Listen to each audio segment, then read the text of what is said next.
Hi everyone. In this video, you're going to hear a couple different perspectives of what it's like to live during the coronavirus pandemic. In this video, we'll be showcasing both a healthcare worker and a mother. But before we do that, I'm going to give you my 3 biggest takeaways of what life is like to live as a university student during COVID-19. Number 1, no school. Now, this isn't exactly what it sounds like. We still have school, but instead of studying in a classroom, we now have remote learning and online Zoom classes. This is definitely the biggest change. Number 2, more distractions. Being at home isn't exactly the same atmosphere as what a library or a classroom offers. Less solitude and less alone time can make studying for school a lot tougher. Number 3, less motivation. There are a lot of people getting sick, stress levels are very high, and people are hurting financially. All of these things can make school seem like a lot less of a priority. For me, the biggest thing that helps is to take a breath, realize we only have about 3 more weeks, and to keep moving forward. Those are my 3 biggest takeaways. I hope you enjoy the rest of the video. Just that feeling of being housed and against your will, you really can't get out, we do the necessary shopping and that, which is like a really big day trip, but at the same time not really, because you're conscious all the time of the COVID-19 and you want to get in and get out. So yeah, it's just not having the freedom to do as you wish.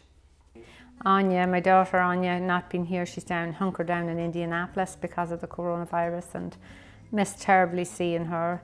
I will say technology has been brilliant. I'm never a technology fan as such, and I'm absolutely very bad at using it, but I've learned and it's wonderful, and I give thanks to everybody who was creative enough in creating all the different mediums for us. Easter was just so strange, not having any religious ceremonies and having to do them stream live online, and not having Anya home for the traditional Easter dinner.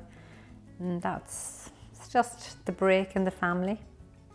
Of course, there's always a worry, the coronavirus. That's the thing. We all have to assume that we have it, and you don't know who has or who hasn't. And so that's a worry. And when you, as an adult, and the older you get in life, myself and my husband,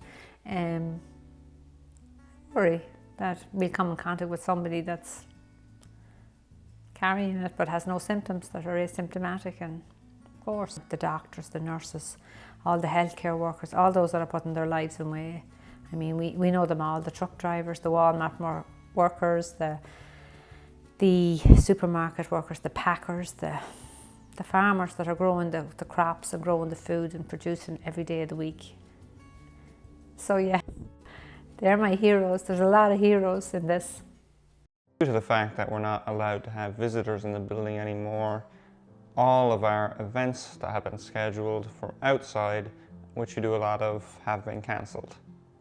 Families are also not allowed to visit, and unfortunately that has the ramification of some of the residents feeling isolated and lonely as well.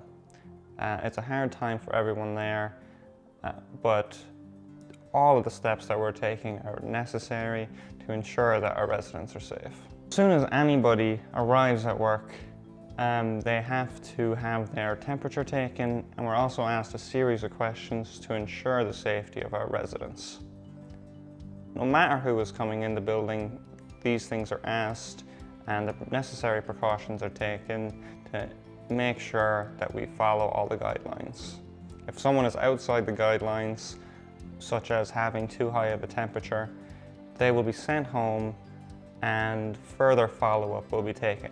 If their temperature doesn't go away, they won't be allowed to return to work until it does.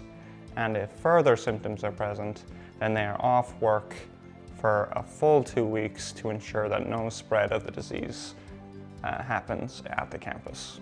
The state has issued several stages in which restrictions will be peeled back, and nursing homes fall into that final stage. It's stage 3, and it'll be the very last thing to happen in the state to really declare it fully open. long-term care facilities opening their doors to allow visitors and families back in.